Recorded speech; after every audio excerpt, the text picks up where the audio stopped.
ज़बरदस्त प्रदर्शन भारतीय जनता पार्टी का ग्रेटर हैदराबाद नगर निगम में रहा है।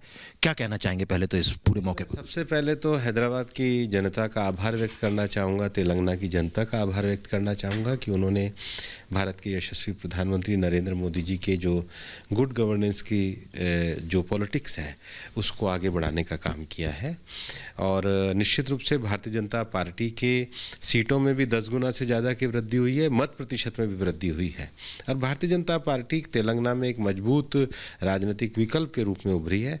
और मुझे लगता है कि आने वाले समय में तेलंगाना में भारतीय जनता पार्टी के गुड गवर्नेंस के आधार पे हम एक अच्छे शासन वाली सरकार बनाएंगे। मतलब अब भारतीय जनता पार्टी का फोकस हैदराबाद से बाहर निकलकर पूरे स्टेट में सरकार बनाने का आपको लगता है कि? निश्चित रूप से इस समय तेलंगाना में इस बात की आवश्यकता है। जिस प्रकार से तेलंगाना के नाम पर एक डायनेस्टी रूल को स्थापित किया गया है और मुख्यमंत्री सेक्रेटरीट ही नहीं जाते, अपने फॉर्म हाउस से ही सरकार चलाते हैं। मेरे को लगता है कि तेलंगाना में डेमोक्रेटिक प्रिंसिपल वैल्यूज़ को आगे बढ़ाने के लिए भारतीय जनता पार्टी के प्रति लोगों ने जो विश्वास व्यक्त किया है उसको आगे बढ़ाने का काम हम लोग करेंगे। आपको लगता है अमित भाई ने वहां पर गए थे, गृह मंत्री जी, उन्होंने कहा था कि जो निज़ाम कल्चर है उसको ख़त्म करना है, लोकतांत्रिक कल्चर जो है उसको लेकर आना है, तो ये शुरुआत हो चुकी है वहां पर निज़ाम कल्चर के ख़त्म होने की?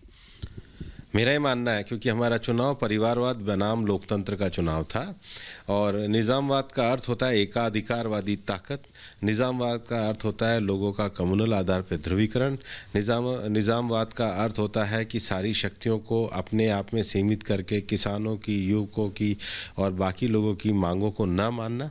तेलंगाना में इन सारे विषयों को ध्वस्त करते हुए लोगों ने राष्ट्रवाद के विषय पर भारतीय जनता पार्टी को वोट दिया है।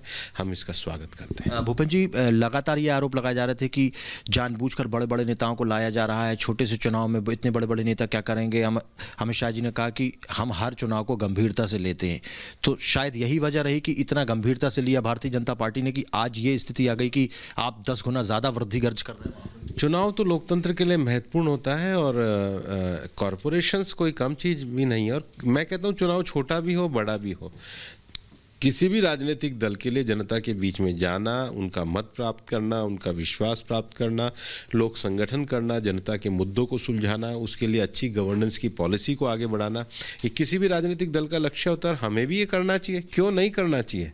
मैं करने वालों से प्रश्न पूछना चाहता हूँ। वोटों के ध्रुवीकरण का आरोप लगा रहे हैं लोग। नहीं, ध्रुवीकरण तो वो लोग कर रहे हैं। आखिर ध्रुवीकरण को अगर वोट पैमाने पे देखा जाए तो जो पार्टियां छोटे से मत प्रतिशत में ज़्यादा सीटें लाती हैं और जो पार्टियां व्यापक वोट लेने के बाद भी सीटों का ये जो सेफोलॉजी में कम रहता है, तो ये तो उनको सोचना चाहिए ध्रुवीकरण कहाँ पर है और टीआरएस को तय करना चाहिए। जब टीआरएस और एमआईएम का समझौता है तो वो बताए ना, वो दोनों मिलकर के क्या कर रहे थे। सर, एक अंतिम सवाल जानना चाहता हूं कि अब 2023 में विधानसभा के चुनाव होने वाले, कहां पर देखते हैं भारतीय जनता पार्टी को, क्योंकि आज की स्थिति में भारतीय जनता पार्टी एक विकल्प के तौर पर वहां पर उभर रही है, पूरे स्टेट में भी विकल्प रहेगा और आप सरकार में भी काबिज हो जाएंगे? मैं बड़े विश्वास के साथ कहना चाहता हूं कि भारतीय जनता पार्टी आने वाले समय में तेलंगाना में सरकार बनाएगी। बिल्कुल। तो हमारे साथ भूपेंद्र यादव जी मौजूद थे जिन्होंने पूरी रूपरेखा रची। हालांकि एक सवाल और पूछना चाहता हूं